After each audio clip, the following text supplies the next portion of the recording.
Thank you all for being here. We're now 5 days into the worst tornado disaster in the history of the Commonwealth of Kentucky. It brought 200 miles of death and destruction, killing infants and elderly alike, wiping out towns almost entirely, and leaving our landscape almost unrecognizable. This town is part of who I am. I spent Christmases on a porch that, thank God, is still standing, not too far from here. My granddad would put me on his tractor and drive me around town, which is a pretty big deal for a little kiddo. I buried my kin right here in town, just down the road. To me, this was always a safe place. Bad things did not happen here until Saturday. If you look around here, or Mayfield, in Muhlenberg County and a number of other towns, you might think that we are broken, but we are not. In Kentucky, we are good people. We love one another, and we lean on one another. We open our homes to those in need, not just today, but every day. And we will repair our homes, our businesses, and we will repair our lives. We will do all of that together. As a people, we're not alone. The generosity and outpouring of love, pure, unconditional love, from around this country and around this world has been overwhelming.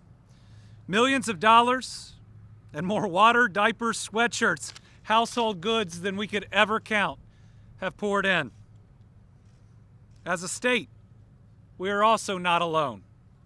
President Biden and the federal government have offered more aid and acted faster than we have ever seen in the history of the United States of America. I received 3 personal calls from the president on day 1. First, when he could get through, and then at the end of the day, saying, "What else do you need?"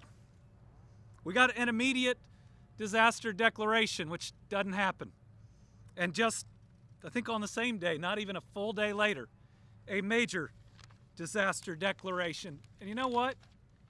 Starting yesterday, there were people here in FEMA shirts walking house to house to start processing people's claims to get them back on their feet. We've gone from looking for our dead to starting to haul away the death and destruction around us. And the steps to start rebuilding have already begun. I cannot thank the president enough.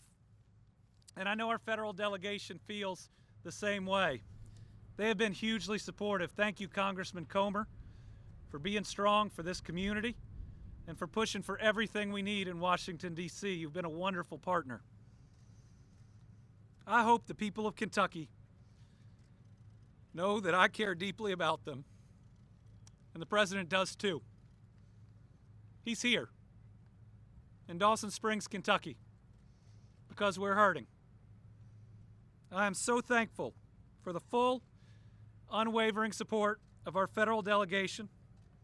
I'm so thankful for the president that has said yes to every ask we've made. And you know, he's going to have some news about another ask that I made. One that I thought there was no way that we could get a yes to. But it's going to mean the federal government isn't just here, isn't just doing things we've never seen before, but is fully behind every single family that has suffered any loss. On behalf of Brittany and I, to the people of Kentucky, we love you. And I never thought in my life I'd be able to introduce a president, and I wish there were different circumstances, but I'm still very honored to be able to introduce a president in my dad's hometown, President Joe Biden.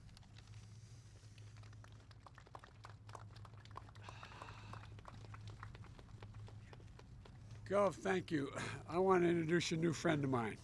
This is Dane. Dane lived down the street, and Dane and he has cousins who are all together, and one cousin, I don't know where she is. There she is. Come on up here, honey. Can you see me? Come here. She is about to graduate from UK on Friday. And I just want you to meet him. I'm sorry to keep you all waiting, but I got a chance to hang out with the whole extended family down there. And I want you to meet a soon-to-be graduate who wants to go on to graduate school. Come on up here, hon. And we're proud of you. We're proud of you. What's your first name? Abby. Abby is here, and we're going to figure something special for her graduation day. But imagine that. This Friday, she graduates from UK. I kid and say the best thing that ever came out of Kentucky was my sister-in-law. And she's all blue. She went to UK, then she went to Duke Law School, and she married my brother. We're all thankful to everybody for her marrying my brother. And at any rate, so you got to remember me when you're president, right? Yeah. Okay?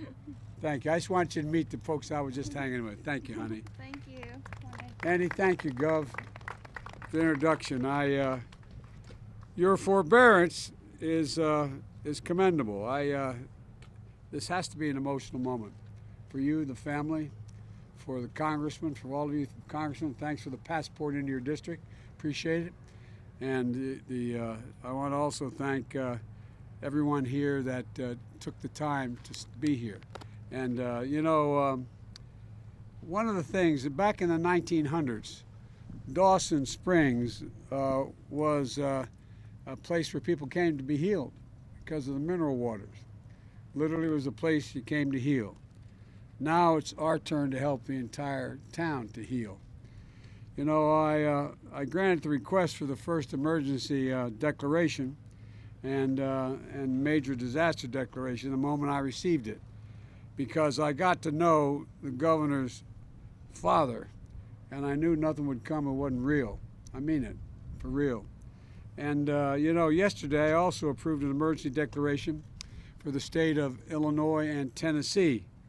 And I intend to do whatever it takes, as long as it takes to support your state, your local leaders, and as you recover and rebuild, because you will recover and you will rebuild. You know, the scope and scale of this destruction is almost beyond belief. When you look around here, it's just almost beyond belief. These tornadoes devoured everything in their path. And, you know, as I flew over here in the helicopter, you can look down and you see a house 20 yards away from a house that's devastated, and the house is in good shape. I mean, it's just, tornadoes are such devastating storms. Back where I'm from, we're used to hurricanes and floods and high water, but these tornadoes are just something totally different. And they're not, it devoured everything in the path: your homes, your businesses, your houses of worship, your dreams, your lives. And you know, the governor confirmed there, I think you said 74 fatalities so far, Gov, in Kentucky, and making these among the deadliest tornadoes to ever strike this state. Almost 14 people are confirmed dead in other states, with dozens of people still fearful of where they are. I met one, I don't have permission to use their name, but I met one couple on the way up, said they're still looking for 4 of their friends. They don't know where they are. And those who have lost someone, there's no words for the pain of losing someone. A lot of us know it. A lot of us understand it, especially around the holidays when everything's supposed to be happy and joyful. It was a long time ago. I got a phone call around the holidays and found out that I was in Washington as a young senator, not sworn in yet, about to be hiring staff, and I got a call saying from a first responder that there'd been an accident. A tractor trailer broadside at my wife with a Christmas tree on top and my 3 kids inside. My wife and daughter are dead. But my mother, God love her, used to always say, out of everything terrible, something good will happen. Something good has to happen out of this. It just can't be all bad. We've got to make it better. And so, folks, those who've lost someone know how tough it is. And you know how tough it is.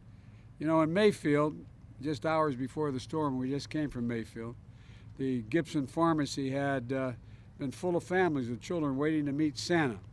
Now it's completely gone. And so many businesses are vital to the community have been so damaged and destroyed, in your town as well. There's a saying in small towns, people know about it when you're born and they care about it when you die. They know about it when you're born and they care about it when you die. Well, in so many places, destruction was met with compassion. Neighbors and first responders racing to help and save each other's lives and support. I mean, I'm not joking. I asked when I got to Mayfield, what the first thing my first responders, FEMA, what they heard. They said they were amazed. All they heard was about people just going out helping one another. Everybody, just stepping up. It's incredible. It's incredible how you all step up. And so, folks, you know, the fact is, I'm going to make sure the federal government steps up and makes sure we do every single thing. For years and years, as U.S. Senator and then as Vice President, I come from Delaware, we have a lot of serious storms, hurricanes, oceans rising, a whole range of things. But you know what? It always took a long time. There's no reason why it should take any time. We have the wherewithal to get it done. And we're going to get every single thing you need. And I'm going to make sure the federal government does what's needed. At the state's request, 4 FEMA search and rescue teams are working here in Kentucky right now. For those without power, FEMA's already provided 61 generators.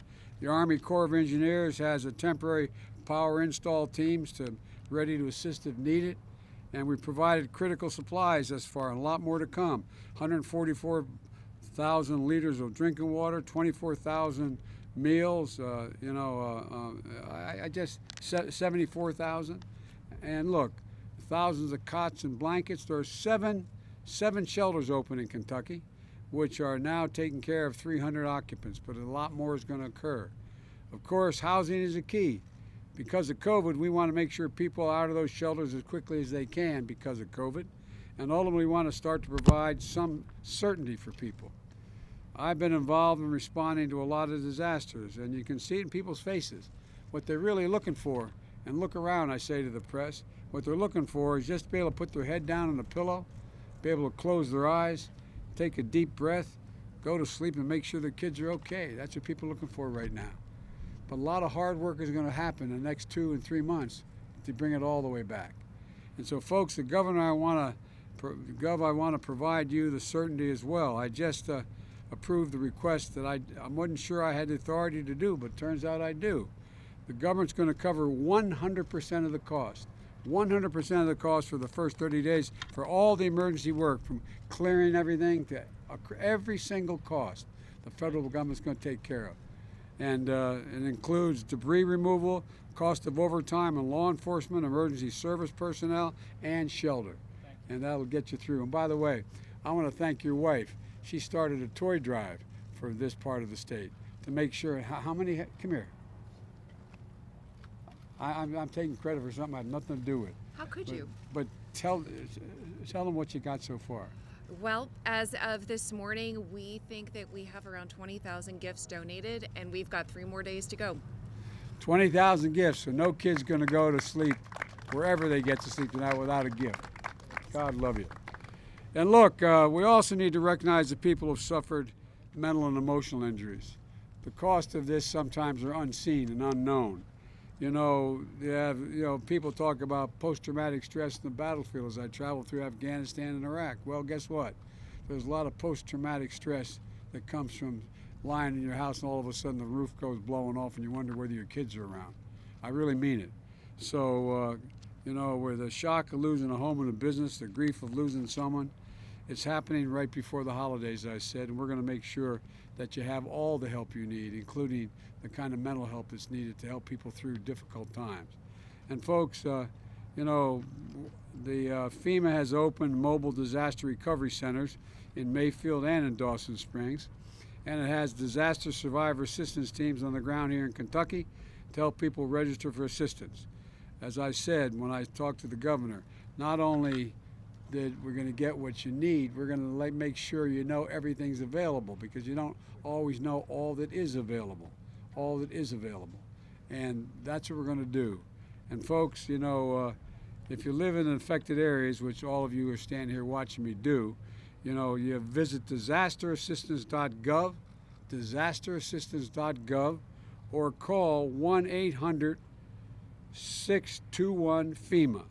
That's 1-800-621-3362.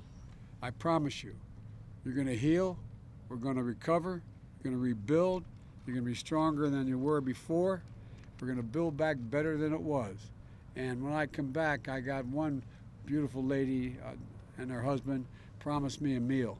She's apparently a hell of a cook, so I'm coming back for the meal. So thank you, thank you, thank you for being here. And to all the families here, keep the faith. We're going to get this done. I promise you, the governor's not walking away, your county judge is not walking away, your congressman's not walking away, no one's walking away. We're in this for the long haul. Thank you very much for your patience.